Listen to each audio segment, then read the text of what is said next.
I'm Adam. And I'm Tad. And this is Where There's a Williams, There's a Way. Hey, Tad, have you ever thought about becoming a vegetarian? I've always been more of a bug eater myself, but I've heard about this vegetarian thing. Why do humans choose not to eat animals?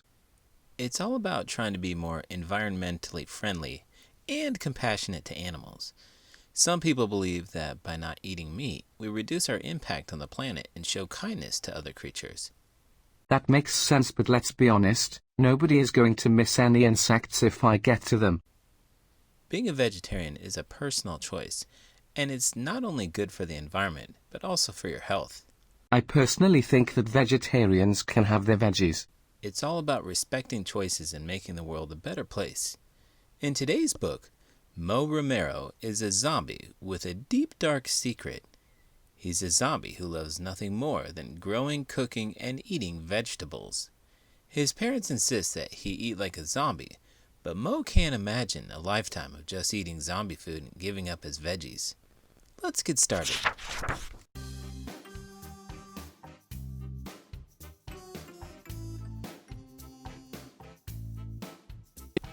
Zombies Don't Eat Veggies, created by Megan Lacera and Jorge Lacera.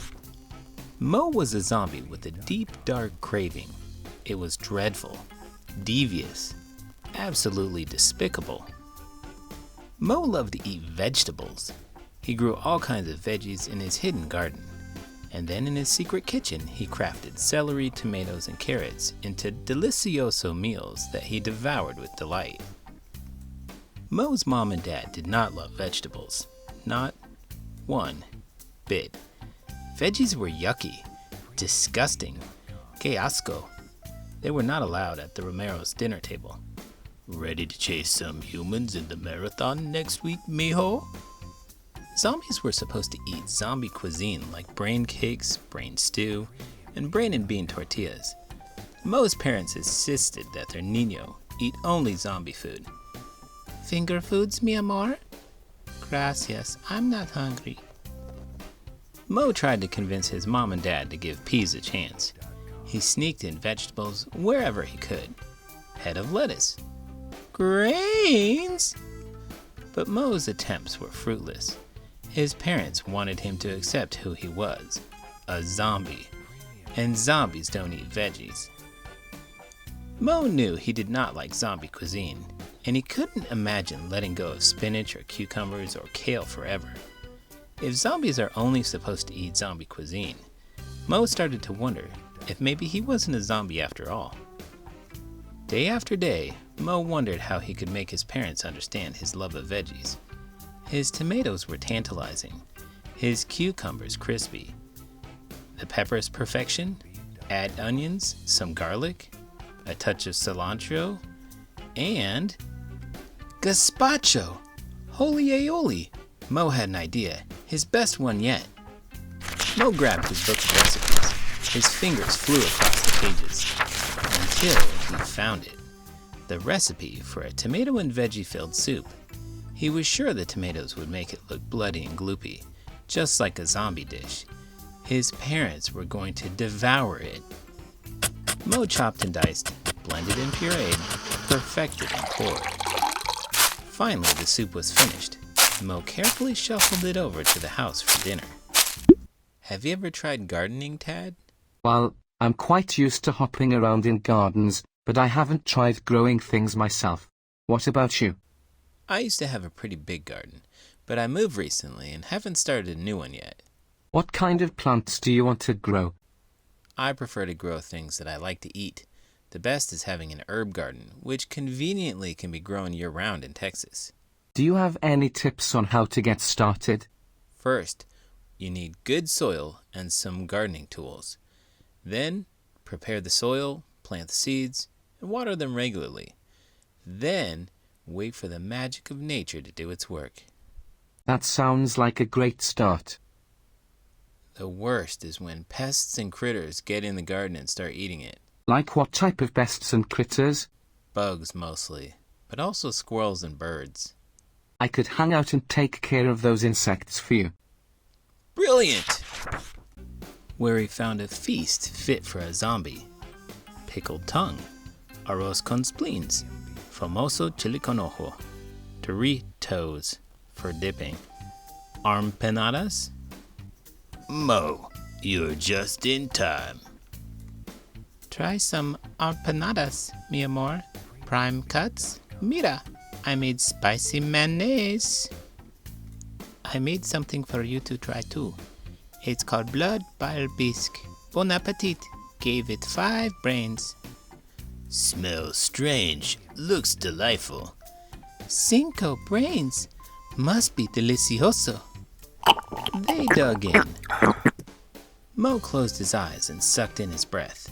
This was it. They'd savor the soup. They'd ask for mas. Mo imagined breakfast, lunches, dinners, snacks, all vegetables. Raw, cooked, steamed, and fried. Forever and ever. He saw all his dreams coming true. Until Mo's parents did not like the soup. Not one bit.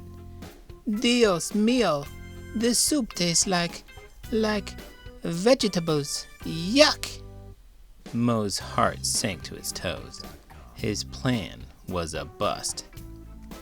How many times do we have to tell you that zombies don't eat veggies?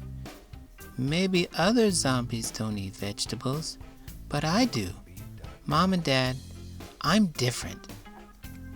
But I'm still me, Mauricio Romero, your Nino, your Mo. Mo reminded his parents that he liked chasing humans as they ran in marathons, and he promised he'd always cheer for Dad during championship brain-eating competitions. He also loved doing the zombie shuffle under the moonlight with Mom. He was a zombie, a Romero. He just liked to eat vegetables. This family seems more like the slow-moving variety of zombies, which is more of my speed. They're not really lurching around and groaning much. Except when the parents get tricked into eating vegetables. That's a crazy flip from the norm, isn't it? That's the point, innit? What do you mean? By flipping the script, it empowers kids, which is one of the purposes of picture books. Oh, wow. I didn't realize that we were going to start giving that level of analysis. What else would we talk about? Well, can you imagine a friendly zombie frog? I suppose a friendly zombie frog would be a great assistant in catching flies and insects for me. They could be your personal bug catchers. Mo's parents loved their son and finally accepted that it was okay to be different. They even promised Mo they would eat more veggies for him, but only a teeny tiny bit. Fried fiddlehead ferns, artichoke hearts and elbow macaroni, patacones, ears of corn with Dead Sea salt and butter, be still my heart's a palm chopped salad. The Romeros knew that most zombies don't eat veggies, but they were more than zombies. They were a family. Mo's Garden Gazpacho, aka Blood Bile Bisque. Make sure an adult is available to help. Serves 4. Ingredients: 5 vine-ripened tomatoes chopped, or 1 16-ounce can chopped tomatoes. 1 red pepper, seeded and roughly chopped. 1 small onion, roughly chopped. 1/2 cucumber, roughly chopped. 2 cloves garlic, 10 basil leaves, 1 tablespoon olive oil, handful of chopped cilantro to garnish. Directions: 1. Put the tomatoes, peppers, onion, cucumber, garlic, and basil into a food processor or blender. Blend until smooth. 2. Add in the olive oil and mix until just combined. 3. Pour into bowls. 4. Top with cilantro to taste. 5. Serve cold for traditional style. Hot is yummy too. 6. To add even more fun, take balls of mozzarella and stick a raisin in the middle of each. Place 2 mozzarella balls in each bowl of soup to look like eyes. Zombie finger foods. Make sure an adult is available to help. Ingredients: celery sticks, peanut butter, nut allergy, sunflower butter works too, blanched almonds or sunflower seeds still in the shell, strawberry jelly or jam. Directions: 1. Fill celery sticks with peanut butter or sunflower butter. 2. Dip the widest end of an almond or sunflower seed in the jelly and stick the other ends into the peanut butter or sunflower butter at the end of a celery stick. 3. Serve on a plate and swirl some of the jelly blood around it. 4. Do the zombie shuffle to celebrate your yummy creations. The Romero's family's famous guacamole. Make sure an adult is available to help. Ingredients: 2 to 3 small avocados, 1/2 small vine-ripened tomato chopped, 2 cloves garlic finely chopped, juice from a fresh lime, 1 tablespoon chopped red onion, sea salt, plantain chips, carrot sticks, or cucumber wedges. Directions: 1. Cut the avocados in half. Discard pit seeds. Scoop the avocado flesh into a large bowl. 2. Do the monster mash. Mash up those avocados. 3. Add the garlic, lime juice, tomato, and red onion. Mash it up. 4. Add sea salt to taste and mix. 5. Serve with plantain chips, carrot sticks, or cucumber wedges. Everything tastes delicious with guacamole. My favorite part is how the parents were supportive of Mo even though they clearly didn't like what he was eating. It's always wonderful to have supportive parents. Were your parents supportive of you becoming a teacher? I was a little late to the teaching career, so I was already an adult with kids when I became a teacher. So they didn't support you? What I'm saying is that I was at a point that I didn't need my parents' support, but rather my wife. I think that teaching is a pretty honorable profession. I don't know anyone that would be upset if their kids became a teacher. So your wife was supportive of you? Absolutely she was. What about you? Do your parents support you being a frog?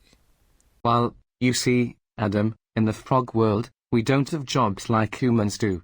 We spend most of our time hopping around, catching flies, and enjoying the ponds.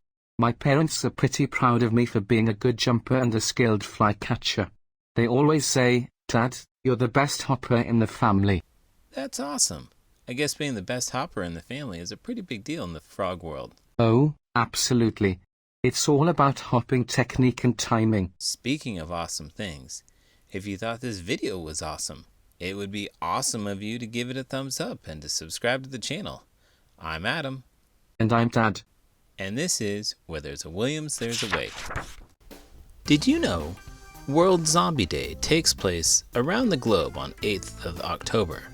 City centers worldwide become infested with the living dead as mass parades take place and raise money for charity.